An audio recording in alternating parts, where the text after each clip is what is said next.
Game begin.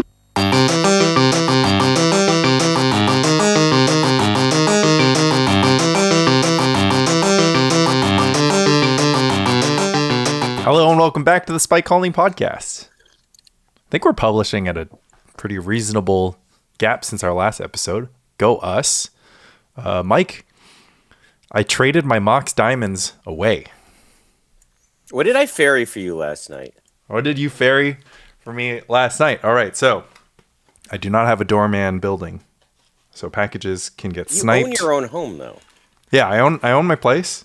No doorman, so packages can get sniped. I am home, like, most of all the time, all the day, but I just, like, wasn't going to leave it to FedEx to F this up. So, I guess we'll do a little mail day. It's a thick one. You brought a 9x9x9 package, which contained a thick brick of cards, but Moxes get you a lot of cardboard in the year of our Lord 2026. So you got rid of your Moxes. Yeah. What happens if you need Moxes again at some point? I will likely never need Moxes again. This is point of no return. It is. There is precisely one or two decks that I think containing Mox that I would maybe play. They are Devourer combo and the Replenish combo deck that plays Moxes. So basically, like these Soul Land Mox decks. I've finished my 4-year-long complete analysis of the premodern format, and I've decided that I will never need a Mox Diamond unless it is sharing space with an Ancient Tomb or City of Traders. And there's not enough of those decks compared to the decks that are enabled by, we'll skip to the middle of the pile here, enabled by one very own Survival of the Fittest. Now, I know that Michael J. himself has plentiful copies of not gold-bordered Survival of the Fittest. I do. I have 11. Which, at any point, are on just instantly accessible loan. But I figured give Mike a little break and have my own survivals. Plus, you only have... How many cradles do you have? 10. You have 10 cradles? How many are foil? 2. They're for sale? Because those, it's 10. They're like 12,000 now?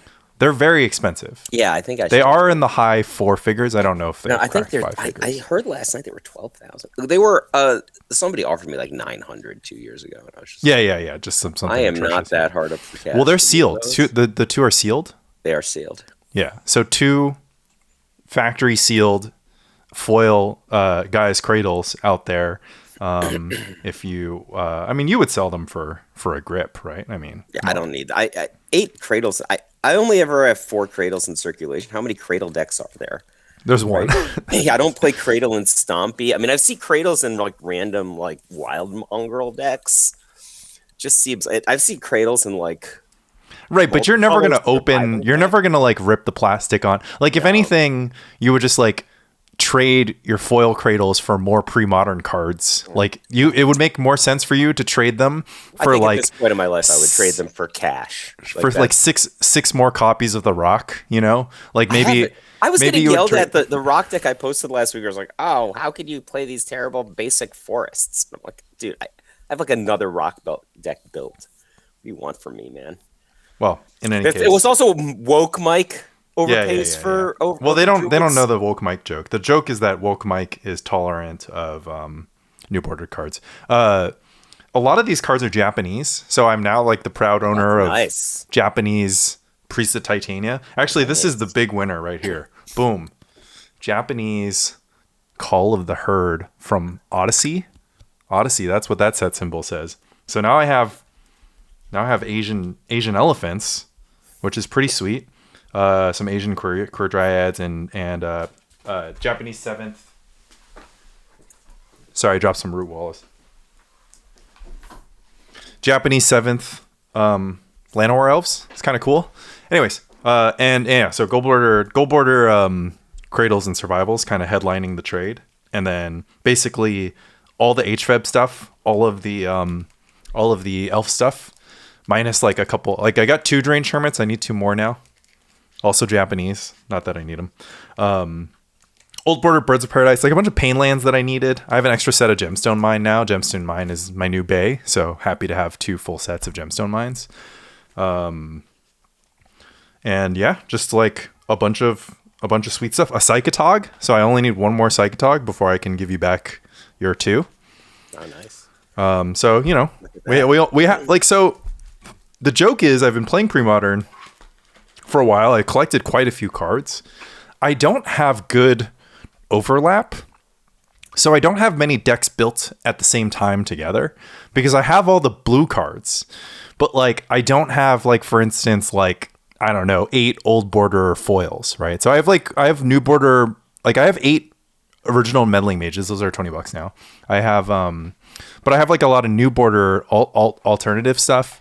And I have like a bunch of portents and swords of postures and stuff, but I still don't quite have enough. Like I can't have like Grotto and Dreadnought built at the same time, basically. That kind of stuff. Maybe mono blue Dreadnought. Like I don't have 8 flooded strands, but who does? Anyways, so now I have like a bunch of green cards and a bunch of... I don't know how many old bordered flooded strands I have. At least 4. Yeah. And I think I have like multiple different art of new bordered flooded strands, maybe. I don't know. I mean, like the point is, like, I'm a big pre-modern guy, but I only have like 1 deck in a deck box at any point in time. So I'm basically trying to remedy that so that I can like do the cheese where like I show up to meet up and I've got like 2 deck boxes in my bag and I see who my round 1 pairing is. And then I'm proud of you. That's how you should do it. Yeah. On the Princess of Pauper, I talked about doing that, and then I got yelled at by a Spotify listener. Yeah, you deserve it. Yeah, you should. There should be, like, because the problem is if you start doing that, like if everyone starts doing that, then they're just going to be like, oh, great, we have to do deck reg at FNM. And it's just like nobody wants to do deck reg at FNM. So the solution is to not do that. Premodern's selling so well. I went to go put some just random cards in my cart, and they're also like new bordered Terravor is sold out. Like, yeah. No, it's nasty out there, actually. Like I'm actually it hurts more than it helps that there's still random stuff I don't have. Like just like pain lands are so like pain lands are like $10, $15, $20 for Ice Age Apocalypse pain lands. I'm just like I don't have all of them yet. I'm like, I still need... My pain land distribution is so weird. I probably have 20 Carplusan forests, like something like this, but only 4 brushlands. That's very strange, right? Like, and I'd never played red-green back in the day. Green-white was... Back in the day, the only decks you play were like blue-white, green-white, and then like Necropotence variants. No one played red-green. Why do I have so many Carplusan forests? Well, it's like good because I owned... I guess I didn't own anything. The Mox Diamonds were like my most expensive possession. I'm the proud owner of 1 Gem Mint City of Traders, which is available for trade for more pre-modern staples because I'm still short some stuff. But basically, I'm at the point where I'm like, oh, cool, this is a cool deck. Like I own most of the stuff for it. What do I need? I'm like, oh, just a bunch of like commons and uncommons. And then, like you said, you just add it to cart, and you're just like, oh, I guess that's gonna be $200. I thought I was done collecting. Pull the trigger on the cart all the time. So like, I just. Compost is a card that like keeps selling out. Do you have Lion's Eye Diamond? I only own 2. One of them I found over Christmas, and I did not realize they were so expensive. I think between you, me, and Lan, we have like 0 Lion's Eye Diamond. Well, you have 2. I think D-Tao and Andy Levine are like maybe the only ones who have LEDs, which is fine. D-Tao like did a push-up challenge with me, and he said if I won the push-up challenge, he'd buy me any pre-modern card, right? And so I was like, how expensive is any pre-modern card? It could be a Lion's Eye Diamond. I was like, whatever. Yeah. And I didn't really think about it at the time. And I also never did the push-up challenge.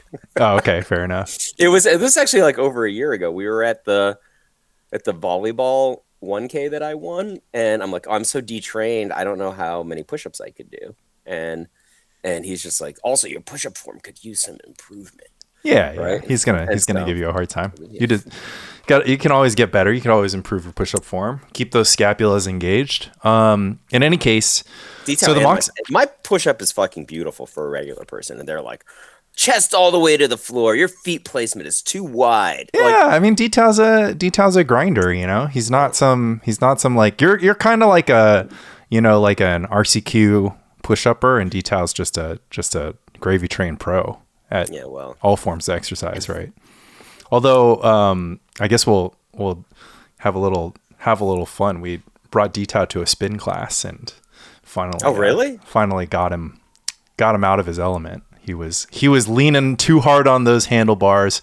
In any case, so Mox Diamond's gone. Everything. So no one's good at no one's good at everything. Like I read a thesis that Batman is actually the most impossible superhero, right? So like if you just like have this conceit that there's such a thing as Superman, right? Like, okay, he's just God man. But like Batman is a polymath in a way that a human kind of couldn't be, because like he's the world's greatest detective and really good at all these other things. And you don't have like the 10,000 hours to become the world's greatest detective and be like even pretty good at some of the other things he's supposed to be good at. So there's nothing like the like training under Ra's al Ghul is like, it's not a boot camp. It's not like you're there for like, a year and then, it's like an immersion program. You can't just leave that and you're like a super ninja. Batman Year One, which is one of like the most seminal Batman comics by Frank Miller and Dave Mazzucchelli, like Bruce breaks like police shackles, right? Like handcuffs, and like he can kick a tree down, right? Like whether or not a human can do that, like you have to be very strong. You have to be strong in a particular way to do that. And he also has like incredible cardiovascular fitness, and it's just like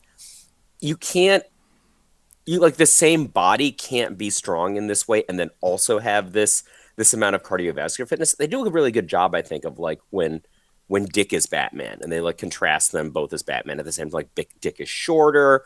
Dick is really good at like acrobatics. Bruce is just kind of more massive, but like you couldn't have like someone like some artists like depict Bruce as being very elegant and just like, well, he can't be elegant. He's like, anyone who could break police shackles has to have a certain amount of muscle mass that would prevent them from being able to do like Flying Grayson style acrobatics, right? Like that's so anyway. All right. So this is actually a good segue, because like, can you imagine a deck? This deck sounds impossible, right? But it is the best control deck in the format, the best mid-range deck in the format, and the best beatdown deck in the format, all at the same time. Isn't that it's like just Dreadnought? It's like the Batman of you're like the Batman attacking for 12 on turn 3 with counterspell backup. You have like the best stage 3 game plan unless your opponent's playing specifically point removal and discard, and you're not playing an accumulated knowledge version. Right, isn't that just Dreadnought, Lanny? It is Dreadnought and Grotto. Obviously Grotto. And Grotto is just Dreadnought. Like it is just Dreadnought, but it can't be tampered, right? So is this, how many times have I used this analogy? The Superman versus Shazam. Superman versus Shazam, right? Like Dreadnought is Superman, Grotto is Shazam. Well, so this is kind of the question, right? Because we have talked about a fair share of mid-range decks. We've talked about a theory around mid-range. I'm just interrupting you. Because this is actually something I wanted to talk about, but I'll let you do your whole thing, but I need to understand this one thing first. So 1.5 questions, and then you could talk as long as you want. Number one, 2.5 questions. Number one, this is a short question. Are you coming to League tonight? Negative. Okay.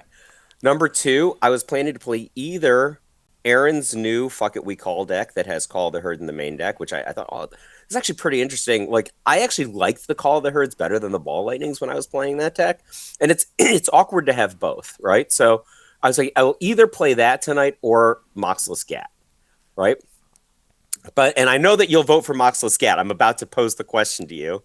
Should I play Aaron's new Fuck It We Call deck or Moxless Gat? And so this season, I'm trying to play a different deck every week, right? But if I play Moxless Gat, do you have an AK version? Because like I was going to copy the version that won the challenge last week.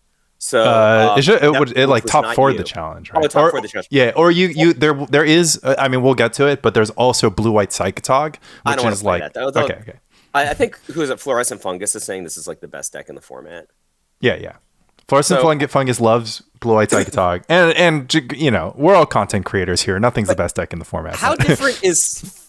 I mean, okay, how different is blue-white Psychotog from Slow King, and philosophically, these decks are the same as Grotto, right? Like, well, that's the difference, right? Well, This is what I want to use this episode for, which is like a deep dive. It's just Psychotog with Plow, right? Like that's the main conceit. Well, okay, so there's kind of two. You can look at it two ways. One is that Swords of Plowshares is a deck that belongs in the Psychotog deck. Like if you're going to play a Psychotog deck, like some sort of control combo deck with like a lot of cantrips that can like kill you on turn 5, by going like double gush, discard wonder, send it, but also like has Swords of Plowshares, so it's like Swords of Plowshares counterspell, so it's just like a good control deck. Like, and then there's like this idea that like, oh, actually the blue black deck is like the duress style combo Psychotog, and then in Tiger Stance on the side we have blue-white Psychotog, which has Call the Herd in the sideboard, and then you have like the fourth stance, which is like 17 color,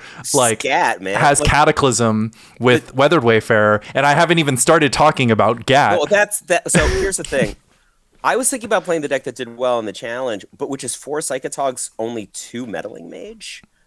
Looked like your deck 4 Psychotog 2. Yeah. Basically, the evolution has been like step 1. Cut moxes from Grotto, right? All right, moxes are gone from Grotto. Step 2, what do you think is a better card to have in your deck? Because you can't play 4 Psychotog, 4 Meddling Mage, and 4 Korean Dryad in this deck, right? You simply can't, because it's just too many creatures. You're going to draw a lot of creatures, not enough interactions. Green cards, just to care. Actually, it doesn't literally just Korean Dryad. It doesn't improve your mana by cutting green. It doesn't matter because you already have black, you already have red. It just literally doesn't matter. Yeah. I watched your video, your Moxless Gat video, and that's the reason I have 3 Moxless Gats videos, so you're going to have to be more specific. Dude, first of all, how can I keep up? Second of all, I don't know which one is which. You don't have enough like goofy graphics and like headlines. I'm like, oh, this looks like a Moxless Gat video. I'll watch this one. You could like title it so that I know which one's different. I don't think that's that you a fair. 5-0. Did you 5-0 all of them? I 5-0'd 2. One is the 2022 All Days' throwback version. That's the one that went up this morning. Okay. Earlier this week, I published my challenge run, which has 0 Meddling Mage main deck. Days. And what's that? Yeah. The one that I watched, you had Days. The only one with Days is the one that went up this morning. Head over to. I watched it already. You should be so happy. YouTube.com. I'm psyched. Probably because it showed up on your front page. Dude, man, I don't know. But if you're listening, technology works. But if you're listening right now, you head over to youtube.com/@Lanny and hit that subscribe button so you'll never miss. Give him a coffee at the end because he asks. Yeah. I mean, those videos are like 3 hours long and ad free. I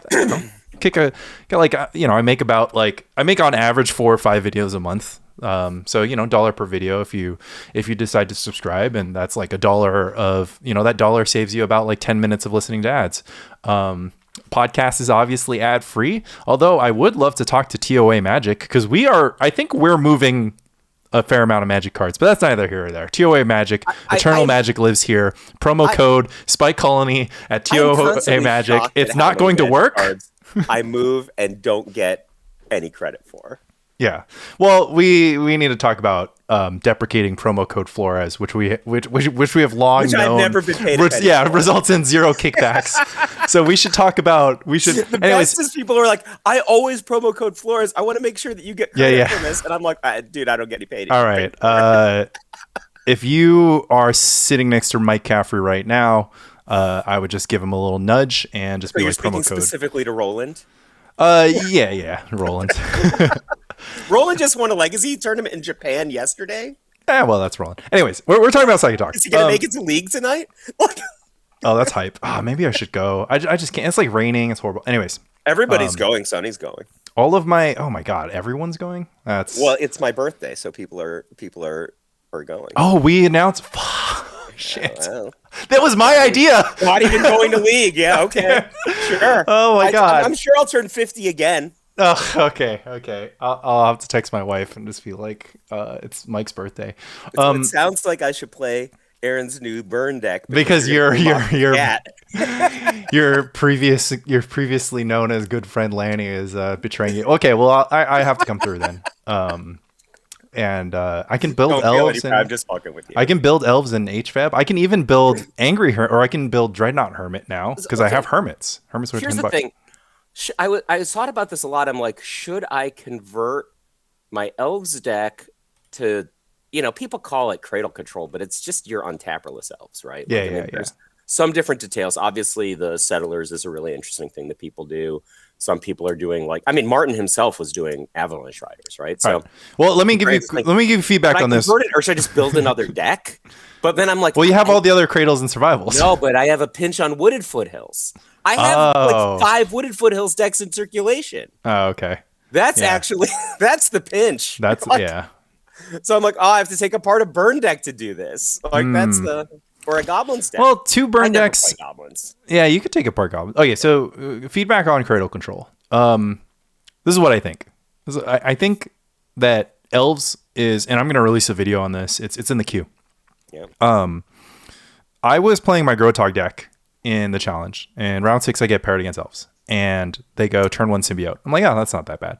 So I play a land and my Portant or whatever, and then they go turn 2 Priest of Titania. I'm like, oh shoot, okay, I have to draw Fire Ice. I'm like, okay, this is sick. I drew Fire Ice, so I Fire Ice the symbiote, and they pick up the Priest of Titania, whatever. And then turn 3 they play symbiote.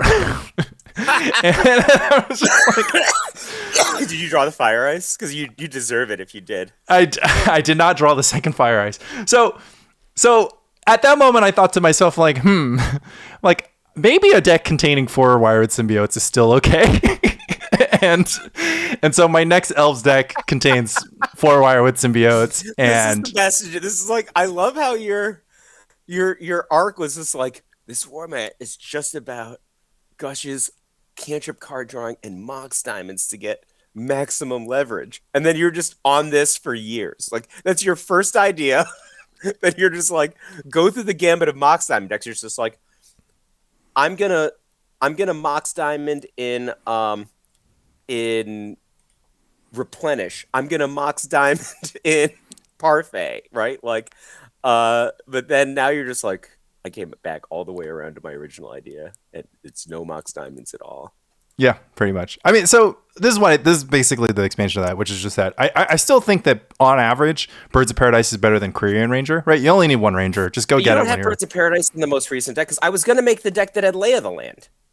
And then you're just that's 2 different decks. And I'm like, they all look the same to me. No, that deck doesn't contain Survival of the Fittest. That deck's not even, or you might be thinking of Naya Survival. The Lay of the Land. The Naya Survival deck with Lay of the Land. Gat deck.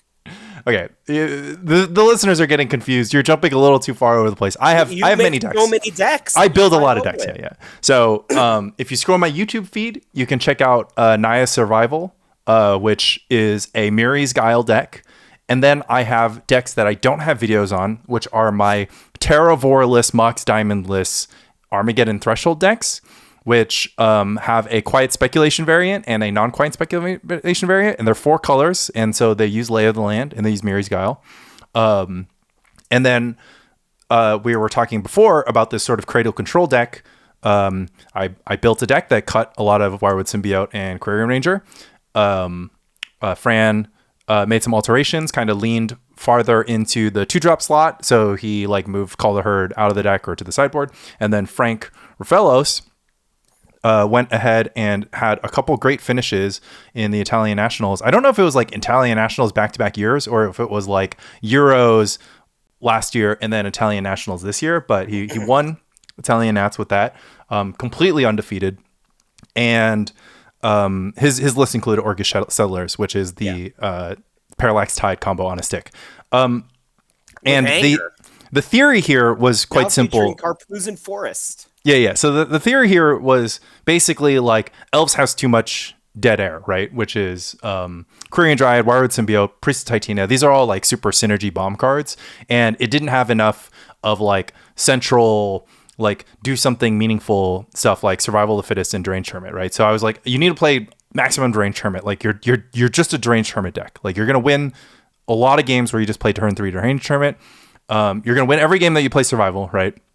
So why don't we just add some Sylvan Library, Call the Herd, so that when you don't draw those cards, you're not sitting there just playing a bunch of 1/1s while your opponent just, sits behind a meddling mage naming survival of the fittest and just being like, okay, you can't do anything. Now, as it turns out, I had sort of two different ideas of this. One was like, oh, Wirewood Symbiote's only good if you draw Multani's Acolyte. But if you're starting with Survival of the Fittest and you have lots of Sylvan Library, so you've got 8 cards already that you kind of... It's good for just untapping a mana producer. No, it's not that good for that, right? Because most of the time you pick up something that costs mana. So like, it's only good if you have the mana producer and like a thing that you want to pick up, be it a Thornscape Battle Mage or a Multani's Acolyte. So I get, like, if you have Kamal, I think that it's a little bit more exciting, but you don't play Kamal. Right. Well, so the initial untapperless deck played one symbiote and one Curian Ranger, because on turn 4, if you untap with the Survival of the Fittest and a Priest of Titan in play, your opponent is still dead. You don't need to have 4 symbiotes in your deck to kill them. You only need 1. You don't need 4 Curian Rangers in your deck to kill them. You only need 1.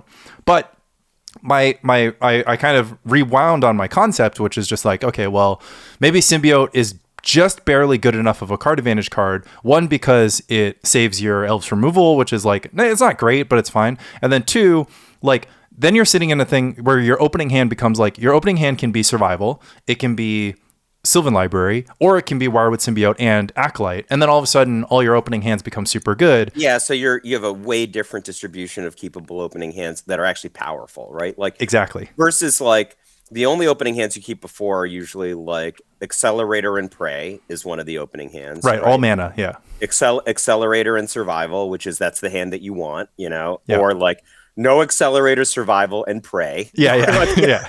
So there's like Accelerator and Prey, right? Survival and Prey. Then there's the crossover, and then there's the Accelerator, Deranged Hermit, and Prey. Right? Like if they can stop the Deranged Hermit, your hand sucks. If they can't, you probably win. Right? Yeah. Like that's the and Sylvan Library four keepable traditional elves draws. Yeah, Sylvan Library was just a supernatural fit for this deck because it was already a deck that has too many mana sources. So like shuffling, it's just weird for a deck that has 20 mana sources at most, right? Usually 8 lands rather, usually like 18 lands. Yeah, 18 to 20 lands, but it runs 12 to 16 like mana producing creatures. I'm including Curian Ranger as a mana producing creature. Yeah, the nonsense 1-drops are like pseudo mana producers that like don't do much. Yeah, so you really want Sylvan Library. Yeah.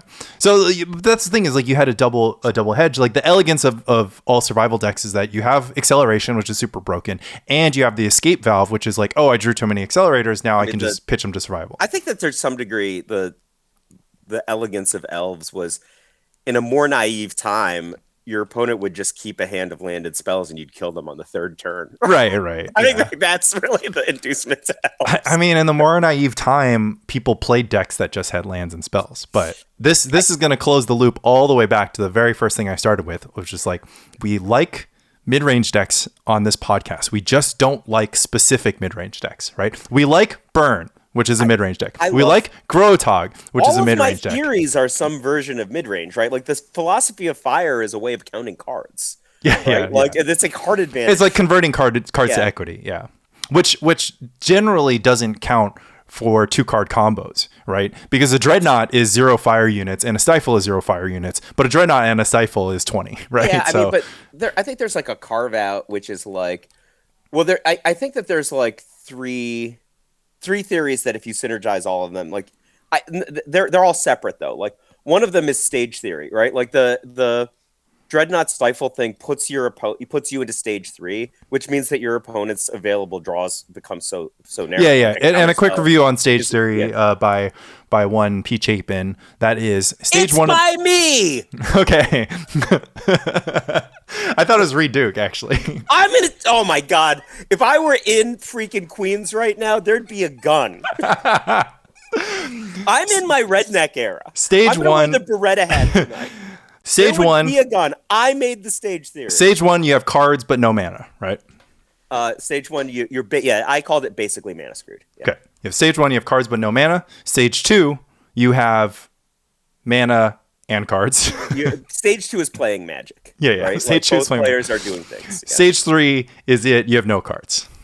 Yeah. Stage 3 is defined. Well, the way I did it is stage 1 is basically mana screwed. Stage 3, your opponent has a very small subset, right? Only one player can be in stage 3 at a time. If you're in stage 3, your opponent has a narrow subset of cards, right? So they might have 0 cards. So for example, a deck with like mono counter spells, their hand is all counter spells. Like, oh, my hand's so powerful, but you just resolve Dreadnought. Everybody's been there. Now you lose. Right. So it's kind of like it's kind of like when the game stops being about playing Magic and somebody's in check, basically. Yeah, it's stage. I think like somebody being severely in check is the best way of talking about stage 3. And check, we literally mean your king is under pressure. You are the next step is checkmate, right? So you're trying to stay out of check. You could have the same situation, and your opponent, you the Dreadnought player could be at 3 life, right? Like an Incinerate is a very live card. Yeah, now we're both in check. Yeah. So okay, there's that. So there's stage theory, and then there's like, like I think like there's some pretty interesting overlap between stage theory and gears, because there's 3 in both of them, and like the 3s are similar kind of, right? Like one of them's like, I'm gonna win, and the other one's like, okay, I'm also gonna win. I'm gonna like do a quick step back in that like in reality there's basically only 2 gears. like the third gear is like an expression of the first gear, like one, which is just I interpret the gears when I simplify gears, like gear 1 is killing your opponent and gear 2 is stopping your opponent from killing you, and then gear 3 is actually stage 3, which is just that your opponent is going to die because they don't have gear 2 anymore, something like that. When I wrote the gears, like the reason was, it was just for one deck. I was like explaining it to Pog and Itai, and I'm like, do you see how my spells keep resolving? But like when you did it, your spells all fizzled, right? Like he interacted with your Goblin Guide, he counterspelled the thing, right? Like I'm playing in a way that my spells are all going to resolve, and because my spells are going to resolve, he's going to lose, right? Like, and that's like a life decision, not like it's really hard to translate that into Magic if you just say, I'm going to gear 1 him slowly, right? Like, and because I mean it's to me it's like it's more relevant to stage theory because it talks about the relationship between mana and cards. So you can basically be in stage 1 where you can play a Jackal Pup and your opponent can play a Lightning Bolt on your or a Plowshares on your Jackal Pup. And then you kind of have stage 2 where you're kind of playing creatures and burn. Your opponent's kind of trying to stop your creatures, trying to maybe get their Murktide Regent going, or maybe get their stupid, up the beanstalk going, whatever nonsense is happening in Modern at the time. And then stage 3, now your opponent's there, and they have all these cards in hand. They've activated their Teferis, their Narsets, and so they have a bunch of cards in hand. But all of a sudden, they're back in stage 1 because they have 6 or 7 lands in play, and they have a full hand, and you have a full hand, and you force them you're putting them back in stage 1. They can't cast all their counters. And this happens in premodern, right? A person's like sitting there with Circle of Protection red and 8 lands, but they're like holding a bunch of Factor Fictions that as soon as they cast, they know they're dead, right? Yeah, it's really interesting. Like I actually won this match last week, but like I was terrified I'm going to lose. So it's game 3. I'm on Gamekeeper Rock. Chris Cruz is on Dreadnought. And the game 3 is going so game 1, I Wish for Nuktabi Orangutan and just had like the Duress Cabal Therapy Rocket, and it stewed him a bunch until he died. Game 2, I had Duress Cabal Therapy. My Cabal Therapy after the second Duress got 3 Stifles. So this is how far ahead I am on turn 2. Top Deck's Vision Charm and combos me out. Yeah. Like, what are you supposed to do? It's Dreadnought, right? Yeah. So then game 3, like the game's going super long. He has Sabo's Web the whole game. I have all 4 Treetop Villages in play, and they've never untapped the entire game. He's annulled, counterspelled all of my Pernicious Deeds. I have like 4 Wastelands, 4 Llanowar Wastes, and 4 Treetop Villages in play, and both Pine Barrens, and I still have not drawn a Forest. So there's like 2 things going on. I've done like 11 damage to myself this game already, right? So there's 2 things going on in my head. One of them is at one point he has all 4 Dreadnoughts in the graveyard. Like I look at the graveyard, I'm like, all 4 Dreadnoughts are gone. And I'm like, oh shoot. At some point I'm just going to start drawing Forests because I haven't drawn any yet, right? So look, this is pretty bad. And I'm like, all 4 Dreadnoughts are in the graveyard, and I think I'm going to lose, right? So I'm just terrified of Brain Freeze, and I ended up drawing 2 Call of the Herds before he was able to assemble Lethal Brain Freeze. Right. But like, it's just like that, where like my subset of cards that are effective against if he just draws the card Brain Freeze is 0, right? Like I can't stop him, right? He's just going to draw it and right. And you kind of basically end up in a spot where we talk about Gear 3, we talk about endpoints. It's just like, what happens if like nothing happens and we're just at the bottom of each other's deck? Who has the final word? And it's typically the person with Haunting Echoes, Brain Freeze, Gaia's Blessing type cards. So he has 2 Vision Charms and at least 1 Brain Freeze in his library. And because he would have conceded if he didn't, right? Yeah. And you know, then all of a sudden the game becomes all the game becomes at that point is just where the Call of the Herds are, or Treetop Villages, whatever your last creatures are located. The Treetop Village is never untapped because because it's always combos of the entire game. So it's just the location of the Call of the Herds in your deck. It was like actually like that one game where I was playing Storm again and you were playing the Rock, and I mill you to your like last 3 cards. But like if you draw a Baloth that turn, then I actually just lose, right? But if you don't draw, like I'm like flipping through your graveyard trying to figure out what your outs are. But this is actually excellent because it goes back into this thing. So we're talking about stage theory. Stage theory, I think the most practical application of is a little bit I think it starts in deck building, because when you're in a game, you're just curving out, right? Like stage theory is just curving out. And it's just like, oh, stage 1, like Birds of Paradise on turn 1. Boom. Now I have mana to cast my spells. Or like Plowshare is your lackey. Now I'm not going to lose this game, right? And so we're thinking about stage theory, like what is happening before you even start the match? Like, are you putting cards in your deck that make it feasible for you to play the first 2 stages of the game? Or does your deck even function? Because once you're shuffled up and you're playing, like, you know, you're not gonna, it's too late for you to notice these things, right? So like if you built your replenish deck and you were like, oh, I'm gonna trim some soul lands, I'm gonna add some Fact or Fiction, and all of a sudden you deal your opening hand and it's 2 lands and 5 cards that cost 4, like no theory is gonna help you there besides saying besides mulligan theory. So that's kind of it's not just that, it's speed, right? You can't let them get there. Right, exactly. Like, that's the thing that I was so resistant to, and I think I wasn't smart enough at theory at the time, where, you know, I'd be like, well, if the game gets to this point, you're just going to lose, and you know, I think that 20 years later, you're like, oh, Mike, you're fixated on endpoints, but the reality is like the way that you cure that situation is by killing your opponent before the game can get there. You can't beat them if it gets to that point. I think that your fixation on endpoints is because you're like a creature of determinism. Like you really, really love confirmed outcomes. This kind of goes all the way back to the joke that Mike never lays down Ace King. Like, because you're just like, you don't hit the ace. I'm thinking about Ace King right now. Yeah. What a great hand. Yeah. Here are all my chips. You're just like, yeah, this is just like such a great hand. And so for the listeners who don't know, how many bets can I make on the flop? Yeah. What do you mean I didn't hit? Doesn't matter. All of the power. Did you see these whole cards? The power from Ace King. So Texas Hold'em's played with two hold cards. There's different hand rankings. The highest ranking cards are in Ace and King. So the best card in Texas Hold'em is Ace King. The second best card the best card. The best opening hand in Texas Hold'em is Aces. The next best hand is Kings. The next best hand is Queens. But the 4th best hand in Texas Hold'em is Ace King. But Ace King can beat so many of the good hands. But the problem is, Ace King can't beat a deuce if there is a deuce in the community cards and there's no ace. On the flop, Ace King gets beat. Yeah. And there's no ace or king. And so your bet is people don't stay in on a stupid deuce, right? Exactly. Like but that is actually what becomes interesting. So in many ways, your ability to like live in the spaces between deterministically won and deterministically lost is like, that's poker and that's also Magic.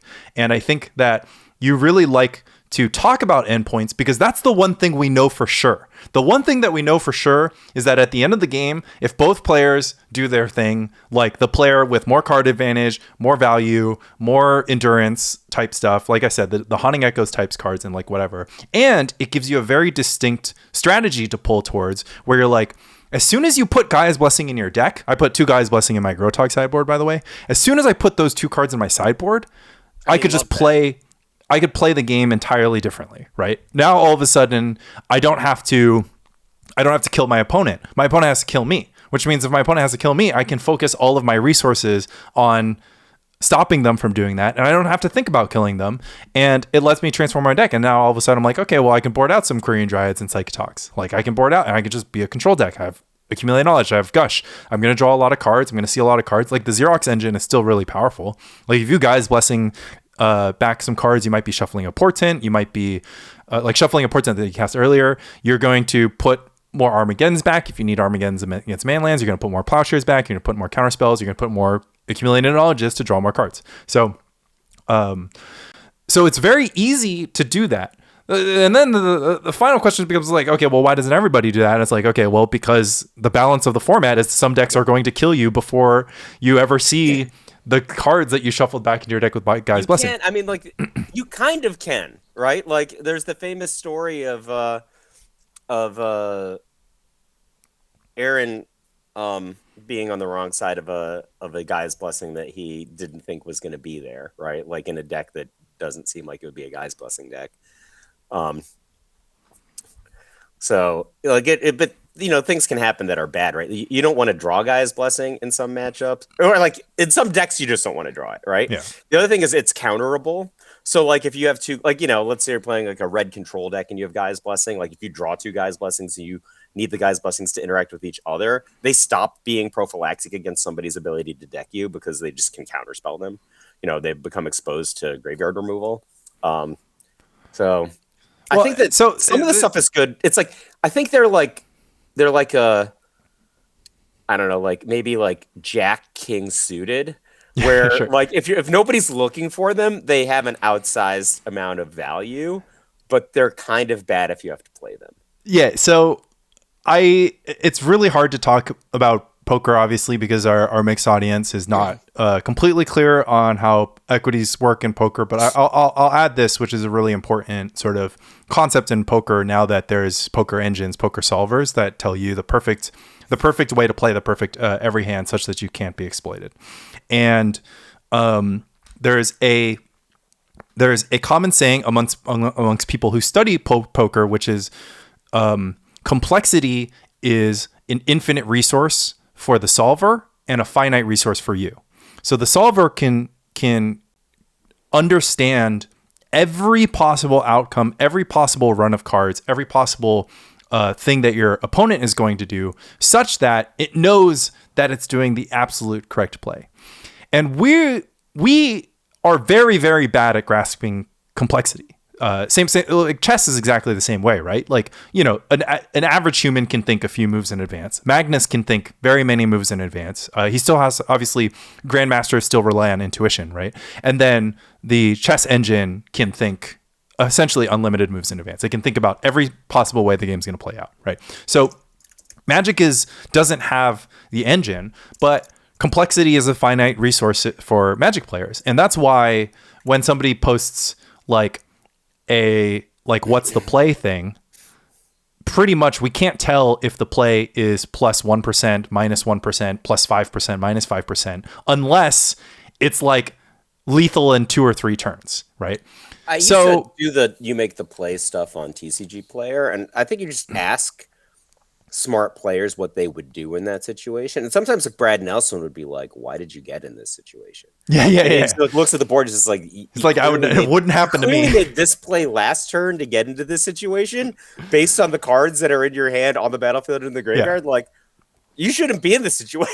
Like, yeah. Okay, given the fact that I'm in this situation, what should I do next? You know, right. That's the. So what's and I want to talk about another thing. You brought up King Jack suited, and I thought it's very interesting. So the other thing is that because this complexity is impossible for the human mind to grasp, and we have to sort of intuitively work through it, then we have to figure out what to put in our decks before the game of Magic and the cards have even been done, right? So considering the endpoint is you attacking for lethal or casting the final spell, right? The draw step where they're milled, right?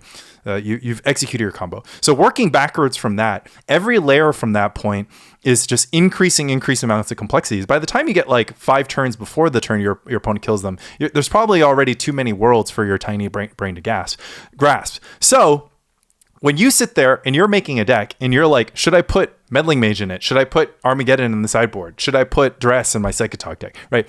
Like, you are acting purely on this like intuition and this guess. And it's just very hard to know for certain that this fun of one of the one days that you play, the one haunting echoes, whether you should play 4 or 3 crows and tuskers, like these little margin choices, you have no way to know that those are great hands or great cards to put in your deck versus cards that are kind of loose and are costing you money or costing you equity. Well, and so, well, let me close the loop on this. One being a miracle.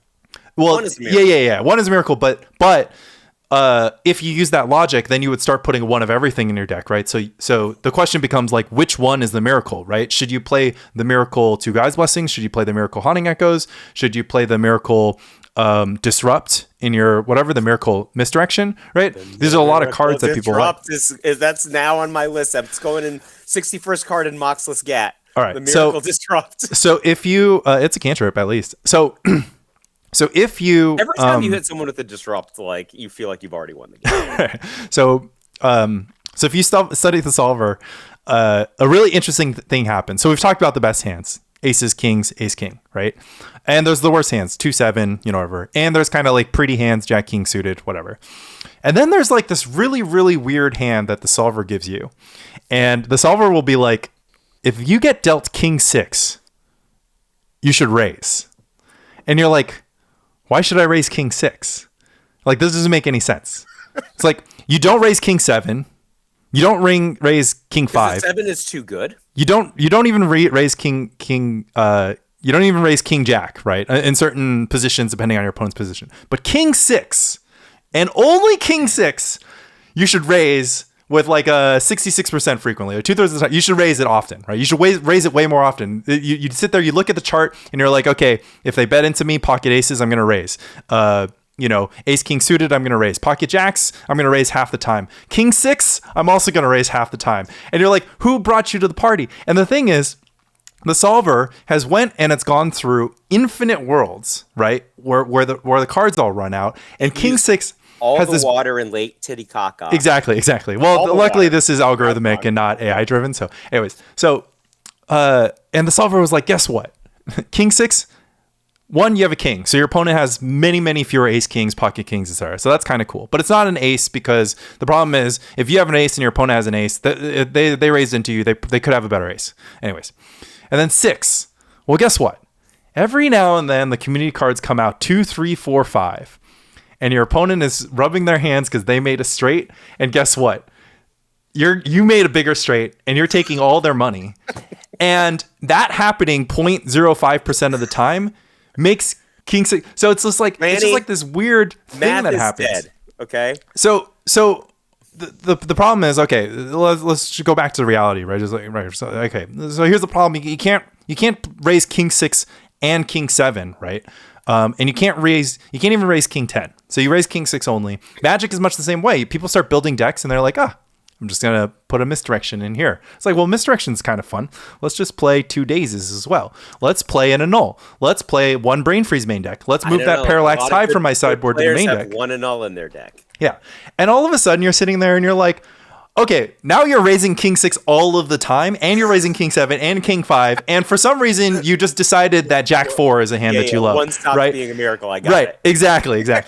So, but how do you know? There's just no way of knowing. So here's the thing. Like, I think you have to start with this base of like, oh, this is a plausible deck. It's like you could win, right? Like it's Dreadnought. I was gonna say the Rock, but that's not a plausible deck. You start with a deck that's like a good deck. Burn. Like Aaron's deck, it's just burn. It's I don't know if it's 2 naturalize or 1 naturalize or 3 naturalizes, right? And burn. Naturalize and burn. Like I'm now like the regular person's like, yeah. What are you doing, man? Yeah. Well, okay, so let me share with you my favorite king 6 is. I like to play 1 Ray of Revelation in my Grotto deck, right? And I want 1 Ray of Revelation in my Grotto main deck. And people always take my deck. I see this, right? I see this published. They take 74 or 75 cards, and they change the Ray of Revelation to the Disenchant.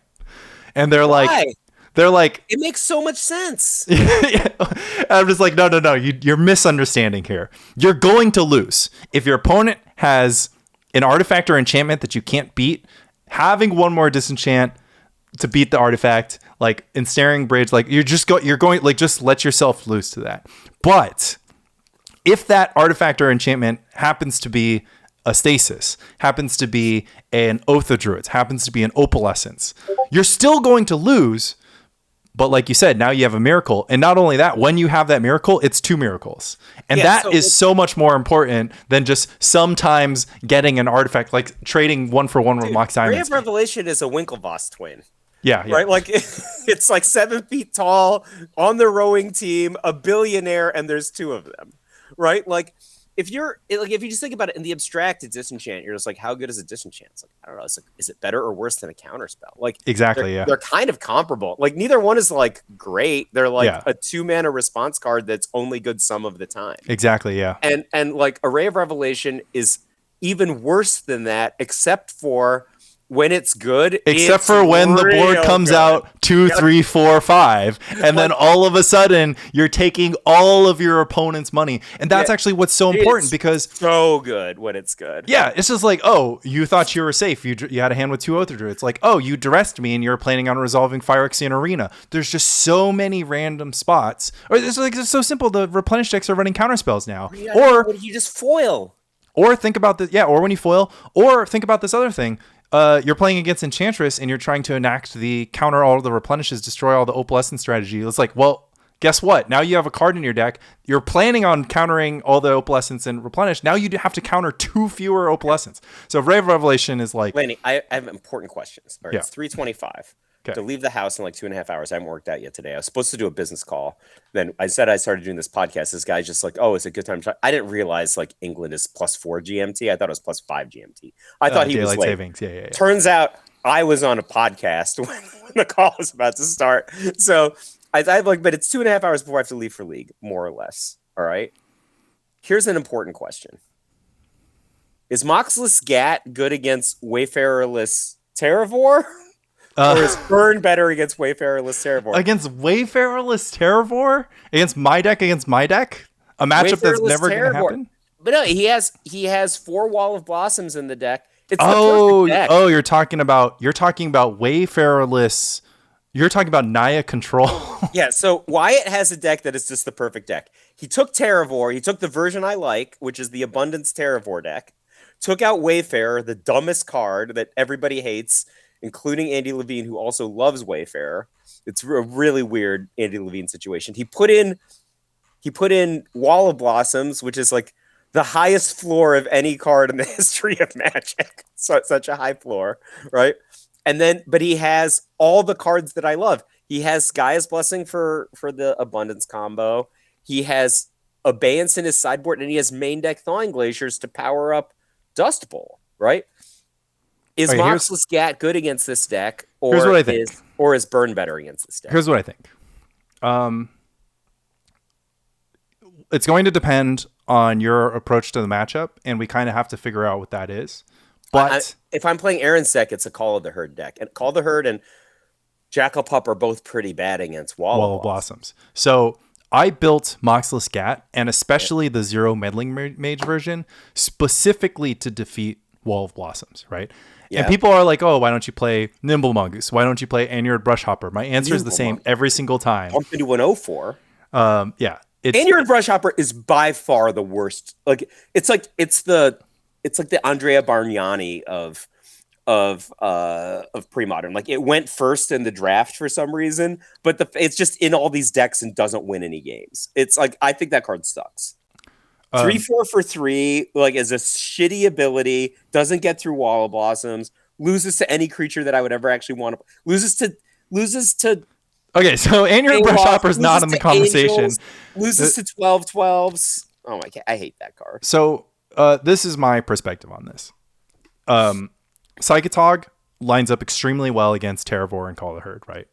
Lines up well against Terravor. Surprisingly great against Terravor specifically. Yeah.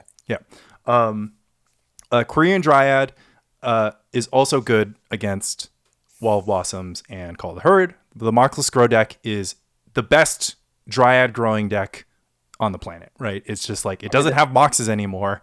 So now it plays 12 cantrips plus 4 gush. I gotta say, I noticed this in your videos. City of Brass is so much... you have to play the City of Brass in this deck, and it is not good in this deck. Like, you used to be able to throw away excess City of Brass. Now you just have 2 City of Brass in play. Like, you're not beating Michael J with 2 City of Brass in play. That's just not gonna happen. I am undefeated against Burn in Moxless Crow. So I don't know, man. Even I mean, consider this: if you have one more card in your deck, that card is a blue blast. Like, so City of Brass blue blast is a fair trade, right?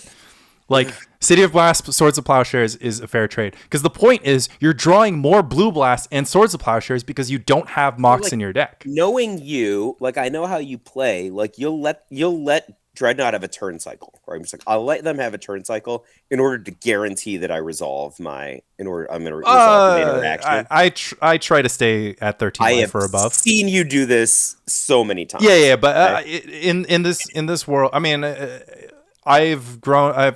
I respect Dreadnought a little bit more, and I think it's easy enough for this deck. Because here's the other point: is like you also have Gemstone Mine. I mean, this deck must be great against Dreadnought, right? It's got. So here's the funny part: really? is that I put the Gaia's Blessings in the sideboard because every version that doesn't have Gaia's Blessing in the sideboard is going to lose to Brain Freeze a lot of the time.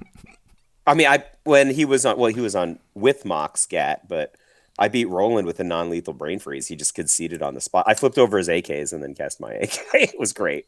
Yeah, so it's the Gaia's Blessing makes it so that your matchup against Dreadnought is fair again. But like, it would be like Grotto versus Dreadnought without Brain Freeze. I like typically win, let's say 65%, maybe 62. But once it was like Dreadnought with Brain Freeze, all of a sudden it was just like, actually can't win a 3-game set ever, because endpoints, they have too much endpoint advantage. Their strategy just becomes countering and powder kegging all of your creatures, and you just don't have enough defense against that. Do you obviously have your disenchanted against Dreadnought, right? Like, it's good against powder keg, because it'll hit powder keg, and I guess if I have Mishra's Factory, you can back into that. Has Mishra's Factory. Yeah, the decks are good now because they have Sabo's Web. Like, those, it's weird. Isn't it weird? There's decks with 4 Mishra's Factory, and then they have Sabo's Web in the sideboard. Or back to basics. I would not assume that is necessarily correct to do. I mean, I see it all the time. I see people do it. I don't know that. Like, we had a long episode about the Medvedev Burn deck, right? And then after that episode, I went and like 5-0'd with Lanny Burn, and it was just like all the same cards except for I just played Pyrostatic Pillar instead of Ball Lightning, and I played some Mishra's Factory, right? And I was just like, I think this Medvedev guy just like wins basically the same amount as somebody who's like, I can't tell. Enough. I think like the marginal burn cards are so similar to each other. And like, even if you have like a dramatic disadvantage in the mirror match, like sometimes it just doesn't matter, right? Like, your opponent just triggers Pyrostatic Pillar and you kill them in response or something. Like, it's just happens. And like, like they have a better shot than against like Lanny Burn or whatever, but like, you don't have Lava Dart. You do have Earthquake. Like, a lot of these cards are not all-stars in all the situations. But between Medvedev and Lanny Burn, they all kind of do the same thing, which is to translate some amount of mana being poured into a finite number of higher casting cost cards into an excess amount of damage, right? Like, and hopefully that gets your opponent. Yeah, exactly. So, final point. Here's my pitch for Grotto against Naya Control. Yeah, their deck has a lot more air. It just has Gaia's Blessing, right? But Gaia's Blessing is containable. So you have a good proactive plan. You play a lot of creatures. They only have 4 Swords of Plowshares, right?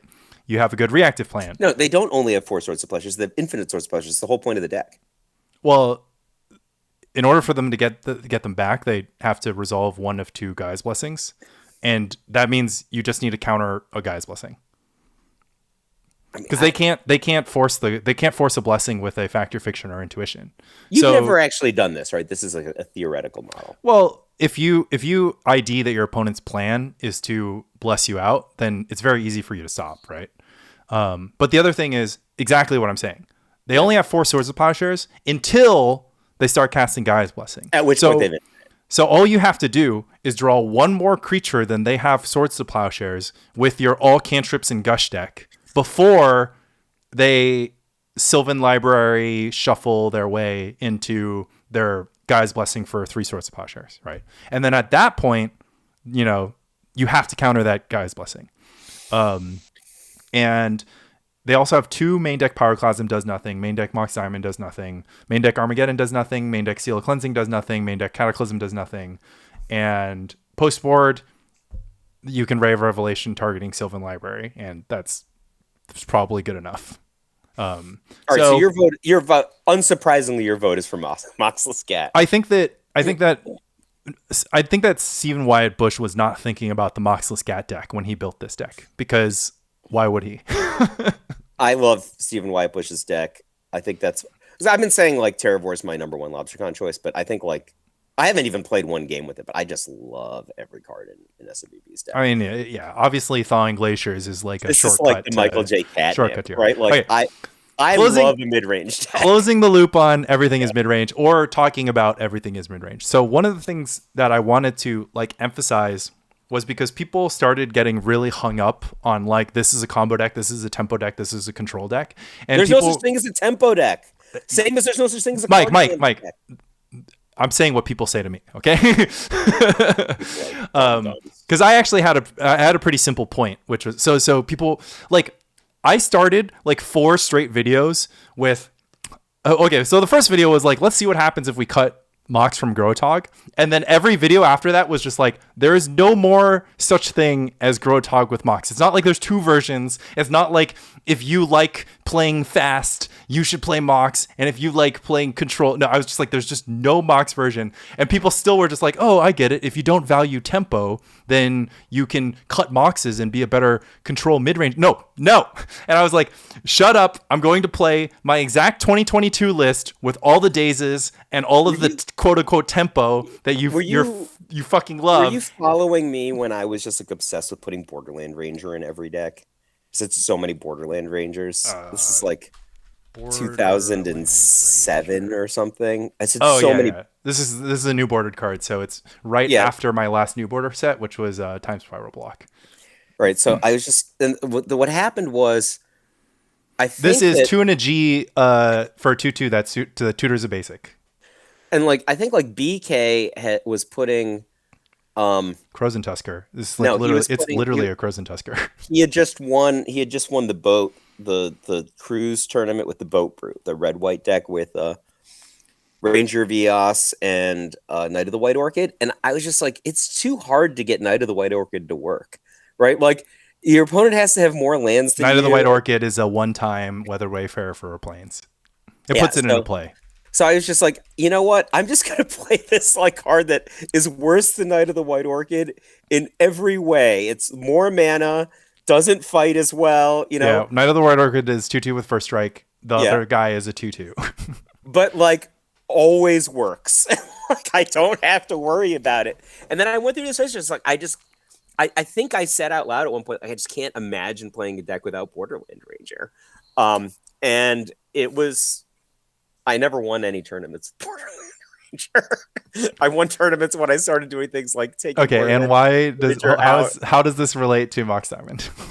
It's just like that. You're just like, Mox Diamond is Knight of the White Orchid. It has a high ceiling, but it's hard to set up. I mean, not hard to set up is the wrong word, right? Like you're threading a needle. You're like executing a parlay in order to get. Yeah, you really want to have it in your opening hand, but you also want your opening hand to have like a lot of lands in it. So the ideal opening hand for Mox is 3 lands, a Mox, and then the last 3 cards have to be like relevant. Like what if one is the Swords of Plowshares and your opponent doesn't have creatures? Like what if they're all card draw spells and you just like use your mana burst so that you just cast card draw spells and then you're in the same spot that you were before. Like, anyways, but people were kind of obsessive about deck identity. It happened when I was like playing Psychotog without duress, and they're like, oh well, that's because you don't think about it as a combo deck. And I'm like, I just want to build the best deck possible, right? I want to have. This is a forced leverage argument. I will point out. I want to have my best aces, kings, ace, king, and king 6 deck possible. I don't want to fuck around. If I think that a card doesn't belong because it's not very powerful, that's the first question that I ask. Wait, hold on, Lanny. Sorry to pause you. I agree with you because this is a force and leverage argument. I'm looking at the deck list that you posted on 3.6. This does not have any Guy's Blessings in the sideboard. What do you snip for the Guy's Blessings? You have to go to Grotog MTGO Challenge on whatever, and then also... What's the point of being in a private Discord with you if you're not going to post the updated deck list? Why do I have to go to the plebeian version to see the updated deck list with the premium version as the old deck list? That is true. And just for you, I will screenshot this. If you're curious about what Michael J is talking about, you head over to ko-fi/Spike Colony, and you will get for a one-time or recurring donation membership to a Discord in which I paste deck lists and do a bunch of random stuff. If you're a member of Non-Idiots and you're like, why does Michael J never post here anymore when he used to post here all the time? It's because all of the time I used to spend it on Idiots, I spent in the premium Discord. I mean, because I don't use Facebook. Yeah, Facebook is just so bad. Not the Discord. I mean, now Discord's no. I mean, it's a good Facebook channel, but I mean, like, I only have a finite amount of time to interact with people, and I spend it mostly in the Discord. Well, I actually want to take this moment to shout out in the main premodern Discord. You can now play webcam premodern quasi on demand. So the way that works is you register for the league. You can register anytime that the league is running, and you just hop on the internet and you say, looking for match. It's going to be a league match. You got to play 6 of them in 2 weeks or 5 of them in 2 weeks. I'm not sure exactly what it is. There's a little bit of a sign up deck registration process, but head over to the main premodern Discord. There's no meddling mages anywhere in this deck? Yes. So this is the optional part where you can play meddling mage if you want. You just have to make space for it. Dude, why are you making my life so difficult? I was going to play the 3/6 deck and then just put some Guy's Blessings in the sideboard. I just wondered So here's what I think. I think you can play Meddling Mage instead of Armageddon because Guy's Blessing is Armageddon. Because Armageddon's all about finishing the game, right? But if you don't have to finish the game anymore, then why play Armageddon? Lanny, I want to have Meddling Mage interact with Phyrexian Dreadnought, and this deck is... what happened? I thought, why do we have so many Swords to Plowshares? So many different arts of City of Brass? What happened to playing Days? Well, we're talking about a lot of different. There's still only 60 cards in a deck, Mike. I can't I'm looking at the deck you just 5-0'd with. I just want to have Guy's Blessing on the side. I'm just going to play this deck, and I'm going to cut. No, you can't. Oh yeah, so you can't play Guy's Blessing in the 5-0 deck because you can't play Guy's Blessing without accumulated knowledge. You won't draw enough cards. Oh man, I like accumulated, but I want to play Meddling Mage.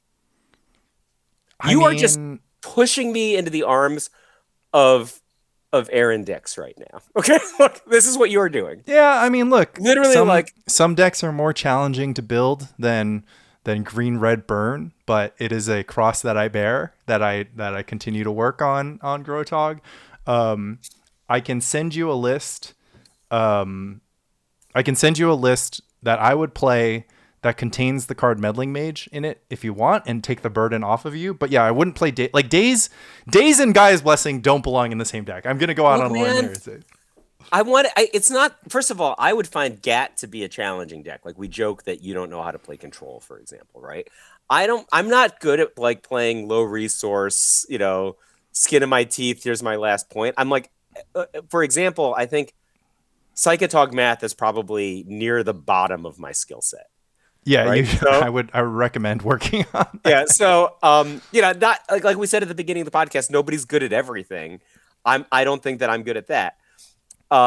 Look, here's the thing: if you're worried about SWB and his pyroclasms, and also you want to play your own pyroclasms, it's generally good to not play Meddling Mage. If you like playing Meddling Mage, then you generally want to play more of the Days Armageddon type stuff because you have more creatures in your deck, and you're looking to play a game that ends quicker, right? So everything is sort of flowing into itself, right? So if you're playing a lot of accumulated knowledge, a lot of card draw, you're playing fewer Meddling Mages, you're playing fewer Days, then all of a sudden Armageddon looks less good and Meddling Mage looks less good and Guy's Blessing looks great. Because the thing about Meddling Mage is that it doesn't work forever, right? Eventually they can beat Meddling Mage. They can cycle Decree of Justice. They can draw their... The deck is you kill them before that happens. The whole point of the deck that doesn't contain Guy's Blessing, right? If your deck contains Guy's Blessing, then you don't have to kill them anymore. Well, if they're playing non-counterable threats, right? Well, a Decree of Justice cycle will outmuscle you. Yeah. So then you want Armageddon for that. So you can have one. I'm just gonna make blue-white no man lands now. This is. I love how you choose the third deck from the options, but. I have the mono white deck built. I can just play that.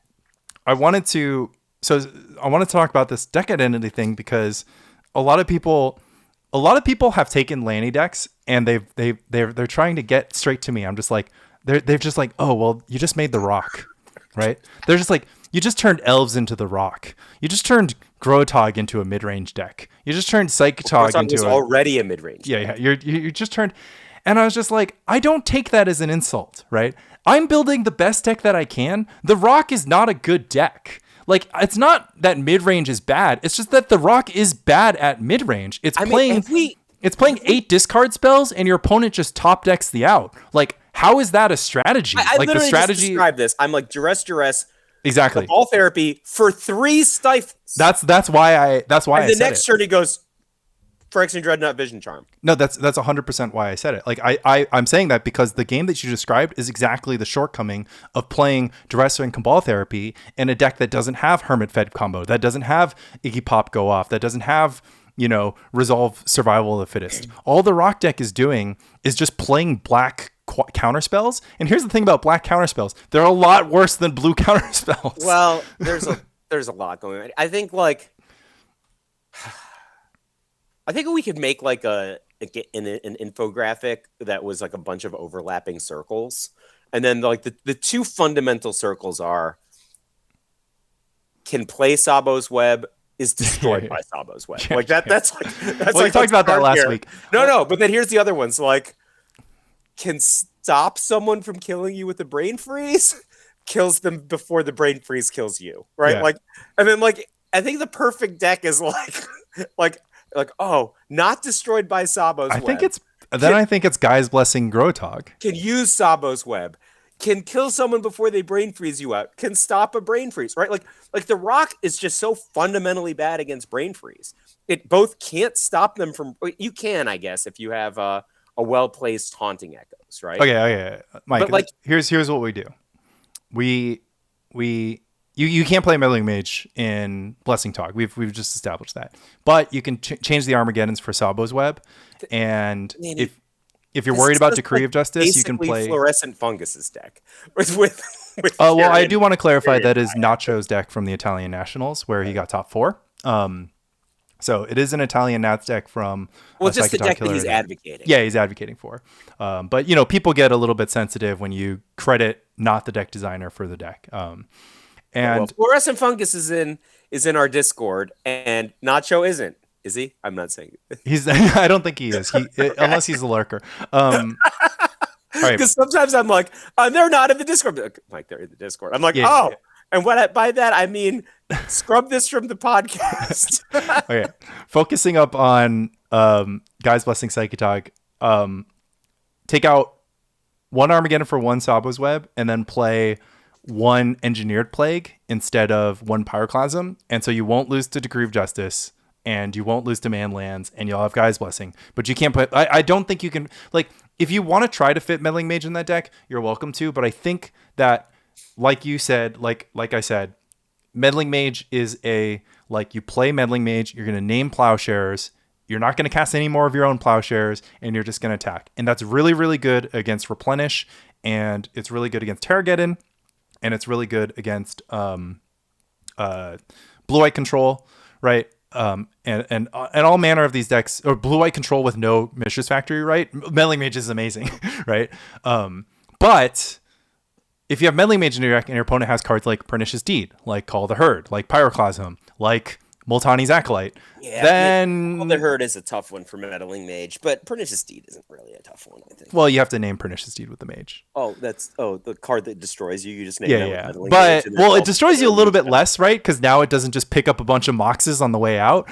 But the problem is the Pernicious Deed deck also have Wall of Blossoms, so you have a creature that's just sitting there waiting till your opponent draws Smother, and then they just go okay, whatever, smother your Meddling Mage. Do you like to say word to your Smother when you cast Smother? I always say word to your Smother. That sounds like a Michael J thing to do. It is a Michael J thing.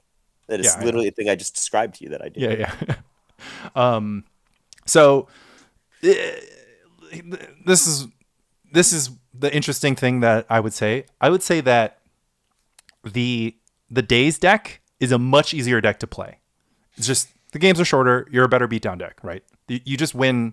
You just Done. win more. No, done. Yeah. Okay. Okay. Easier deck to play, you said. Okay.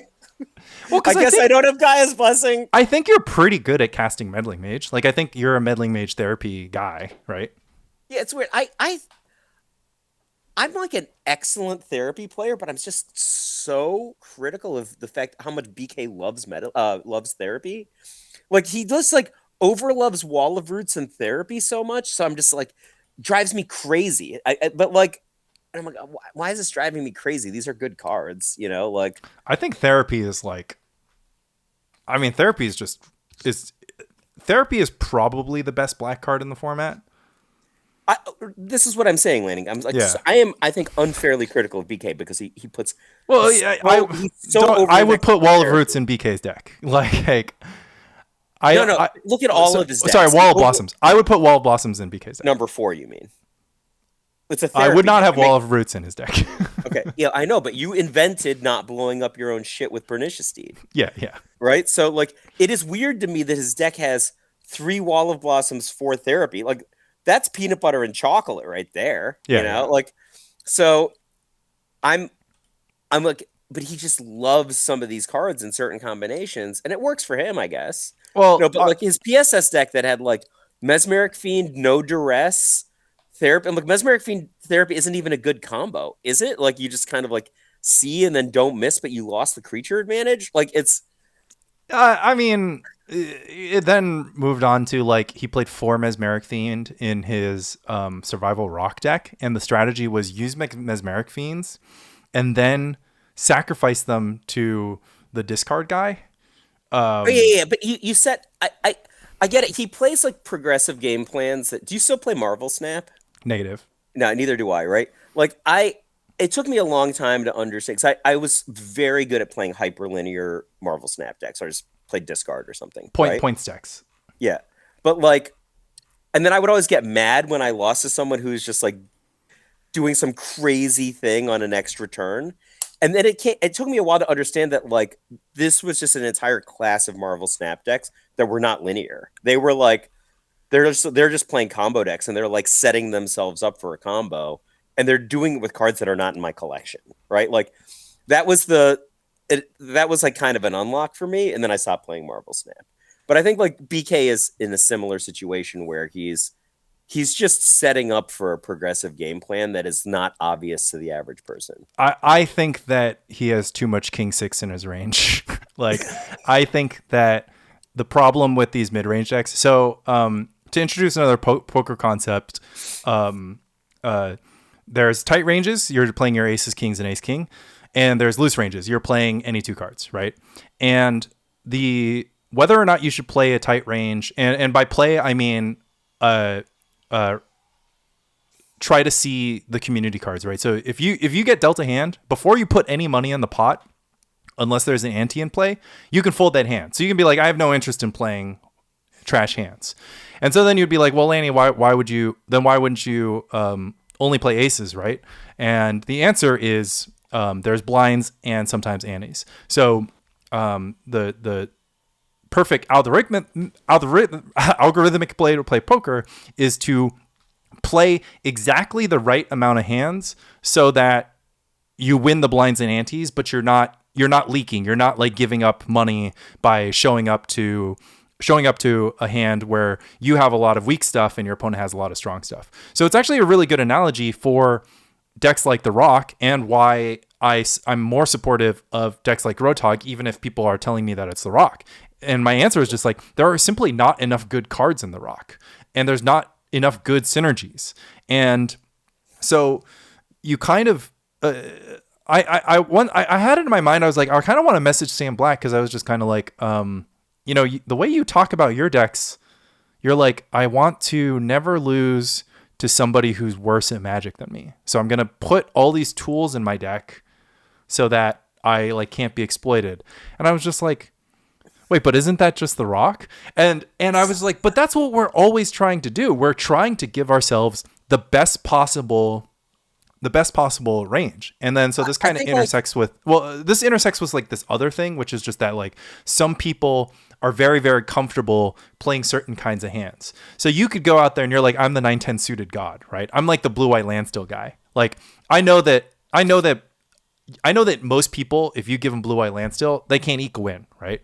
But I'm out there, I'm Brian Selden, I'm Dave Daniels, whatever. And like, I do stuff that you've never seen before. I attack with Mishra's Factory when you don't expect it to. I play standstill at times I play standstill. I go for aggressive degree of justice. I don't go for degree of justice. I board in thawing glaciers. I have this entire strategy built around this thing. So maybe if you gave blue-white standstill to a supercomputer, the supercomputer was like, I'm not playing this. Like, I'm sticking to good decks. Like, they can't handle it. But Magic is a textured game, and again, complexity is a finite resource. And so if you are really strong at playing this line, you're really strong at playing these cards, you're like, oh, well, I can't leave home without Disrupt, because like my entire thing is about making Disrupt overperform, because people don't know how to play against Disrupt, because people don't know how to play against Standstill, don't know how to play against Thawing Glaciers, don't know how to play against Gaia's Blessing. What you're doing is not this mathematically perfect thing. What you're doing is you're taking your opponent into the jungle. You're taking them into uncharted territory. And I think that's kind of what BK is doing, right? So he built a rock deck. It's very grindy, right? It's got 4 Crows and Tuskers, but it has a little bit of hedge, right? So Wall of Roots is a hedge. Sure, you might blow up your own Wall of Roots with Pernicious Deed, but I think that the idea behind it is quite simple, which is just that once I blow up my Wall of Roots with my own Pernicious Deed, I've gotten my use out of it, right? It's blocked for 2 of 3 turns, and it made it so that on turn 4 I can deed for 2, which wipes the entire board.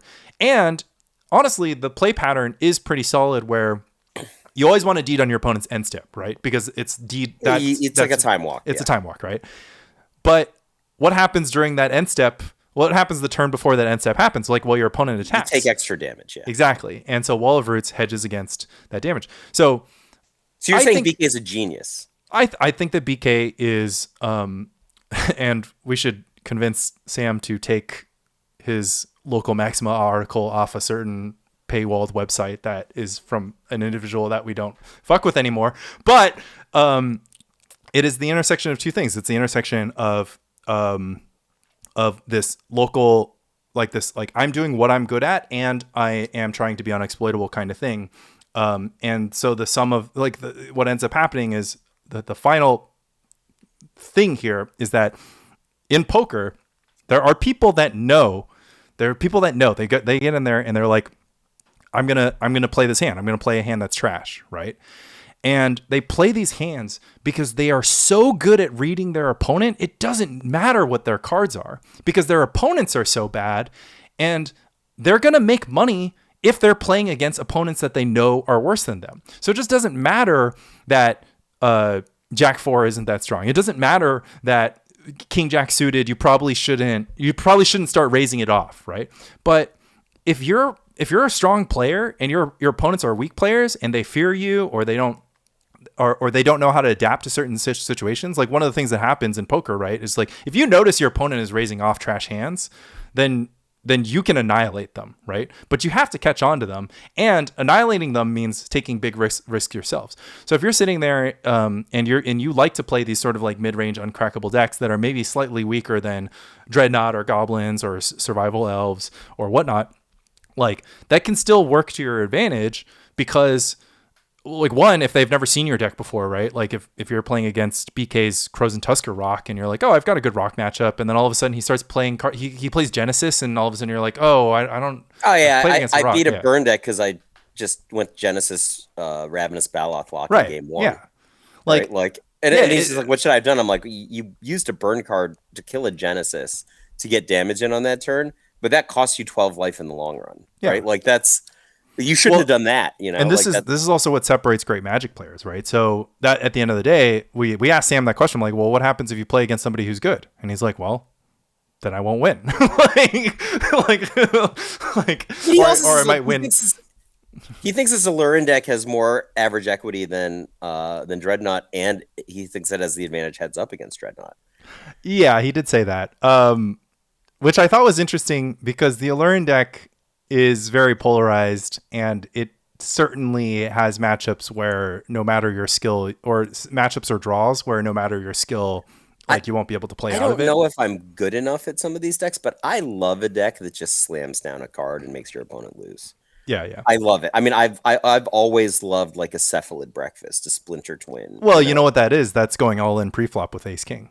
I mean, like, it's weird. Like, if you ask me, like, what my favorite archetype of all time is, right? Like, people would probably like, oh, it's probably burn. Like, my favorite archetype of all time is tap out blue, right? Yeah. I like Kiga the This Tide is the Star. Jushi blue deck. Yeah. Either like Kiga the Tide Star, Jushi Apprentice, or Kodama the North Tree, Sakura Tribe Elder, Gnarled Mass with counter spells, right? Yeah. Like, I just tap out for a thing that's awesome. Big bombs and ramp, yeah. Yeah, and then like, counterspell you twice, which is I guess kind of Dreadnought, like the but that's my favorite archetype of all time. Yeah. And one of my favorite dichotomies of the limited resources podcast was like everyone knows bread, right? Bombs, removal, evasion. And they're like, we have a new acronym. It's called cabs and Ubers, right? So cabs is cards that affect the board state, right? So like I love lightning bolt, counterspell, swords, plowshares, right? Or ultra bomb explosive rares. Yeah. like Uber. So like so you're an Ubers guy. No, it's not that so I think like OSIP summed it up the best, right? Where it was in this era, and then I co-built the deck that he used to make top 8 of Honolulu, right? And he's just like, our strategy is just we play a thing that's better than every card in the opponent's deck and then make them beat it. And we just make sure we can cast our spells, right? Yeah. Like, because like the ability to cast your spells when your cards are better than your opponent's is that's a pretty good hurdle to pass, right? Like, like a Dreadnought, call a spade, a Dreadnought is now in play. What's the burn deck supposed to do? Yeah. Right? Like their chances of winning this game are limited to a very narrow corridor now, right? Like maybe in game 1 the quarter might have already closed, right? So you can't kind of overvalue how good that aspect is, especially when combined with cards that prevent your opponent from brain freezing you to death. I'm very attracted to Sam's idea of not being exploited. Like, it is frustrating to play one of the decks that is destroyed by Sabo's Web, and Sabo's Web is played in the best deck. Yeah. Which is Dreadnought now, and yeah. So it's actually super interesting. I kind of wanted to kind of get into this third horrible analogy of a famous poker player by the name of James Holzhauer, better known for his breaking the game of Jeopardy, right?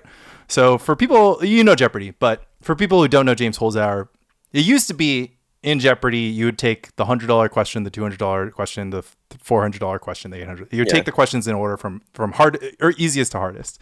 And Holzhauer was just like, I'm just trying to get daily doubles. And when I get daily doubles, that's like Final Jeopardy just for me. Just gonna bet the max, yeah, right? I'm just betting it all. He was just like, this game isn't balanced, right? It's not whoever answers the most questions right wins. It's whoever answers the daily doubles in Final Jeopardy right wins. And guess what? Final Jeopardy doesn't even matter if you get all the daily doubles. High enough, yeah. Exactly. Well, there's the other thing where who was the one who had the long streak, and he was just Ken Jennings. Ken Jennings would just take the $800 questions, right, instead of taking the $100 questions. Ken didn't need to have. So here's the thing. Ken is the longest streak of all time. James Holzhauer is the greatest money winnings of all time. Yeah. And so that's the thing is Ken was better at trivia than everyone else by so much more. And he was also the first person who was like truly great at Jeopardy, right? And also they changed the rules. It used to be you could play 5 shows in a row, but they're just like, oh, let's just see what happens if we remove that rule. And it's like, well, somebody's going to come along who's just better than everybody else, and he's never going to lose. And then Jeopardy starts growing, and then now you could have James Holzhauer, and James Holzhauer could eventually lose because there's a lot of smart people out there. Eventually, you're going to find somebody. James Holzhauer sounds like the Russell Hantz of Jeopardy. You know, Russell Hantz is. I don't. Yeah. So the greatest game of all time is not Magic the Gathering or poker. The greatest game of all time is Survivor. Okay, and Russell Hantz has never won. I've heard this story. Okay. Russell Hantz has never won Survivor, right? But I think he's the best player. Right? I want to shout out Garrett Adelstein, a Survivor, ex-Survivor player who's a great poker player, and Mike White, who's an ex-Survivor player who's an excellent producer and director. But anyways, go ahead. Russell Hantz, the problem is like I religiously watched Survivor when Russell Hantz was on. I think he was on 3 or 4 straight seasons. He just like he was a millionaire in real life, so he could just take off of work, right? But the guy is just like on an island and then on a different island for like months at a time because he went to the finals, final table every single season he was on. He was so good. But he would never win because like in order to get to the finals, like you got to stab people in the back, you got to, do a bunch of stuff. So and in the championship season, this woman Sandra wins, and Russell makes this plea that made me really question reality because I was just like, Russell's been on the island like 2 seasons in a row, gets to the finals, and then is not winning because he's not winning at Final Council because I'm like, the people that he beat are just not good enough at Survivor. They don't see how good he was. Right, they're not metagaming. Yeah, so like now he's in the championship season, right? He takes out Boston Rob. He's taking out all the champions. He's in the finals against Sandra. And Sandra's stated strategy the entire season was to get out Russell Hantz. And Russell's just like, her only strategy was to defeat me. And I'm sitting here at final table against her. You can't vote for her. Her strategy failed, right? And they all voted for her. And I'm like, I just don't understand this. He's so good. So the thing of if you look at the like the producers, like like behind the scenes are talking about Russell, they're just like, we would just put Russell in isolation or whatever, and then Russell would just start digging. And he's just like, other people are lying on the beach, like eating bananas, going for a swim. Russell is looking for treasure on the island with no clues. And he's just like, he just finds an immunity idol that's buried, that there's no clue for this immunity idol for 3 weeks. And like, he finds it and then he hides it, doesn't tell anybody else. So then we're like, oh, we're going to get Russell out. And then Russell whips out an immunity idol that wasn't supposed to be revealed for 3 weeks. He's just like, sorry, all of the votes that were coming to me are now getting out your ally. And then they're like, oh no, it's the daily double. He did it over and over again. Yeah, he's the your Jeopardy guy. Yeah, James Lazar. So the reason I brought it up was that afterwards, now everybody wants to play Jeopardy like James Holzhauer, right? Now everybody just goes for daily doubles. John and Kai, right? Like John and Kai were supreme. They knew that you could touch your library. But now everyone knows you can touch your library. But here's the thing. Now that people know, guess what? They don't answer the daily double questions right. So they're just betting it all and they just answer it right. And so it's funny because you're like, oh, I really am interested in Sam's unexploitable thing. It's like, well, don't go down that path if you're not ready to lose all your money. To play like John and Kai. Yeah. I can't play like John and Kai. Yeah. Mike might have a lower ceiling than John and Kai, but I can't play their game. Yeah. And attack for 2. It's kind of interesting because so it just so happens that when you cut Mox Diamonds from Grotto, it goes from a $3,000 deck to a $250 deck. So now people are kind of clamoring for this Grotto business, and I'm starting to see a few comments of like, oh, took this to F&M, went 2-2. I guess it felt kind of good without the Moxes, but I don't own any Mox Diamonds, so I don't know. Like, gonna keep grinding at it. And I'm like, yeah, you got to keep grinding at it. I've been grinding at this deck for years. I'm no John Finkel. Like it took me 3 years to cut Mox Diamond from the deck. The answer was like right in front of me the entire time. And like, yeah, I don't know. You're going to need to cast a lot of portents before you start. Like everyone's okay at portent, right? But Portant is well. So look. If you keep ponder, right? If you keep a 1-lander with Portant and you Portant so that you get your second land, you're doing most of the good Portanting that you want. Okay, but once you start Portanting and you're like opting bottom on your, if you Portant and then you cast opt on your upkeep to bottom a card, that's when you're like a Portent pro. So I was pondering right before I portented the first time. I don't think I ever portented one time in my life. I pondered so many times. And Josh Ravitz was watching me play once. And you ponder in Delver decks, right? And I would like, okay, if there's no spell on top of my deck to flip my Delver, I'll shuffle, right? And so he's just like, I think you shouldn't have shuffled there. And maybe I lost this game. And I'm like, well, there was no spell to flip my Delvers, but there were 2 action cards, right? Like it was, you know, I don't know, like a pike and, you know, like 2 cards that you, and like a Snapcaster Mage or something, right? Just Right. like maybe you should just take the cards, like instead of just a random roll of the dice, you know, maybe you didn't flip your 1/1 into a 3/2, but you know, you could have done things. And I think that Portant is like that, which is, And you can target your opponent. well, no, it's harder because, for example, people don't necessarily know the Portant unlock for Brain Freeze, right? Where you're just like, okay, Portant allows me to stockpile Set it 9 up. cards. Less right? relevant in the Grotog deck generally, but still relevant. I mean, you do cast Gush in Grotog, so you do often end up with 7 cards in hand or 8 cards in hand. And Can we just play Brain Freeze in Grotog? I don't recommend it. Like the reason why Brain Freeze works is because Dreadnought I guess contains it's a lot easy of to kill all your spells. Dreadnoughts. Yeah, like it's not easy to kill all the threats in Grotog. Grotog is in a deck that plays for 7 cards in hand. Like it plays for 1 more card in hand than your opponent does, right? But it doesn't have to have the most cards. It just has to have enough cards, right? And it doesn't really have like a gear where you have these cards that are very easily deployable, right? So, you know, if you imagine that you're like gonna set up a Brain Freeze, you probably have to start off the fight with like a lethal Psychotog, but that costs 3 mana.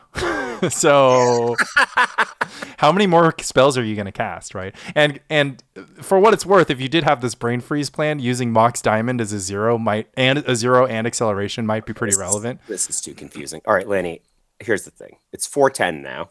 I need to dig up the cards for whatever deck I'm going to play. If I play Aaron's deck, I just need to move some cards from the sideboard to the main deck. It sounds like you're playing Aaron's deck. But if I play your deck, well, I kind of want to play your deck. Then I need to dig some cards up. And all right. Well, I think we covered some good ground here, and but yeah, my final advice is play good strong decks and only play weak decks if you're here for a good time, not a long time. As far as we have to talk about this thing, which is, I mean, there's decks you play at League. It's fun to play League. It's fun to try different things, but like those aren't the same decks you would play at LobsterCon necessarily. That is correct. I'll play anything at League, you know? Yeah. Maybe I'll play the mono white control deck tonight. I have it put together. I mean, we can do the bit. Life on the line. LobsterCon is tomorrow. You have to win or you are killed. What deck are you going to play? Wow, that is a steep condition, I guess. First choice Dreadnought, second choice Elves. Yeah. Obviously for me, it's Grotog. And I would feel pretty good. I feel like my odds of survival. You would feel good? Yeah. I like my odds of survival. Die. Well, I can only control what I can control, and that's give me the only bargain deck in the room, and I wouldn't feel good. Fair enough. Really hope I draw those dark rituals in order. I mean, if it was Big Apple Highlander, I would have. I mean, like I said, you can only control what you can control, which is your deck choice for the tournament. And look, if I die, then I'll die happy. But I'm not going to die because Grotog is doing great for me. I guess this is the one thing I'll mellow out with, right? Which is, generally speaking, the League meta and the Challenge meta is sort of quasi-similar to like, oh, this is weekly League and this is like a big paper 1K. The challenge, the leagues have been pretty soft, and I have found it quite easy to. And people are playing less good decks. When I played against in the challenge, like I played against 6 real deck, and every single match was hard. Oh, I'm sorry. You mean the 5-0 leagues, not the weekly. Yeah, the 5-0 leagues and not the weekly leagues. I'm just like, oh, that is a harsh statement that the leagues leagues have become very competitive. Yeah. So the Magic Online leagues, I mean, granted, the Magic Online league is like 5 rounds, and the weekly league is 3 rounds. So like, generally speaking, like it's really hard for you to pull like a triple crusher lineup, whereas like 5-0ing a Magic Online league, it's like most of the time you're going to play against 1 or 2 crushers because there's end bosses on Magic Online. Yeah, but the Magic Online challenge, when like the chips are on the table, like people are not fucking around. Like I played against real decks with real opponents that knew what their deck did. Like that's a big difference. So I will just tell you, I don't know if the Premodern League is ever going to be as big as the Pauper League. You know how many we had for Pauper on Tuesday? I went. What was it? Was it 50? It was 60. 60, yeah. That is the size of a 1990s PTQ. Okay, like that was insane, right? We had 60, right? So or whatever, and what John Finkel would say, like an asymptote approaching 60, like 57. Yeah. So like, I don't know if the pre-modern leagues are ever going to get that way, but I went through my own stats, right? Of the three league Swisses that are completed, right? We're in the 4th season of pre-modern league now. I was first seed in 2 of the 3, and then I won the other one. I have more points now, 50% through the league, the 4th league, than I had in season 1 when I was first seed. And there's half of the league to go, right? So I mean, and like position is assailable. Like people who have made every league cutoff are like not in the top 8 right now. Like that's the for Pauper. No, for pre-modern. For pre-modern, yeah, okay. Yeah. Well, so pre-modern, so we're all growing, yeah. So I don't know if we'll ever get to 60, but like we're always over 20. I mean, forever is a long time. I mean, I think pre-modern has the juice. 60 is pretty crazy, and like Pauper is very entry, like it's very friendly, very accessible. Yeah, it's extremely accessible. So I'd be happy with 30, which is the size of a early 2000s F&M in San Diego, which is what I grew up playing, and if we could make it a 5-rounder instead of 3. Yeah, but the beauty of League is it's 3 rounds on a weeknight, and then you like go home, kiss your wife. I just want to play some Magic, chicken, whatever you're gonna do. Have a drink with your buddies. Like I'm sure like Noah is visiting. Maybe he wants to have a cigar. Like there's all kinds of things you can do with the rest of your night. Yeah, I understand that. I think I just am like a little bit nostalgic for, I mean, we used to do that. Like I was too young to drink at the time, but we used to do that for F&M or actually what they would do is they would go to Denny's and then they would go bowling. And so the night would be 6 p.m. tournament ends at midnight or 11 and then Denny's and then bowling for another 2 hours. So like they were like doing like, I was too young. I was like literally 14 and obviously my parents were not going to have me like driving around town with like some 35-year-olds, but now that I'm the 34-year-old, we should have Pog come on the podcast, and we've never had Pog, have we? We have not, yeah. Pog's like my origin story of pre-modern, how he like got me to like rope me. He just wanted to hang out with you, and then like he stayed with me at LobsterCon, and his mom is convinced he was pimping himself out for a free hotel. Oh room, yeah, he was just So I'm just like this old gay lech in his the mom. store. His mom had suspicions of So I'm never allowed to come over to the bar if his mom is working that night. Like you're just like she can't meet you. She can't meet you because it'll confirm her suspicions that you're like a old gay lech. Yeah. I feel like maybe you and Pog's mom could probably clear the air on that. It's too good of a story. This day and age. All right. Love Spike Colony, Grotto rules. Check out YouTube.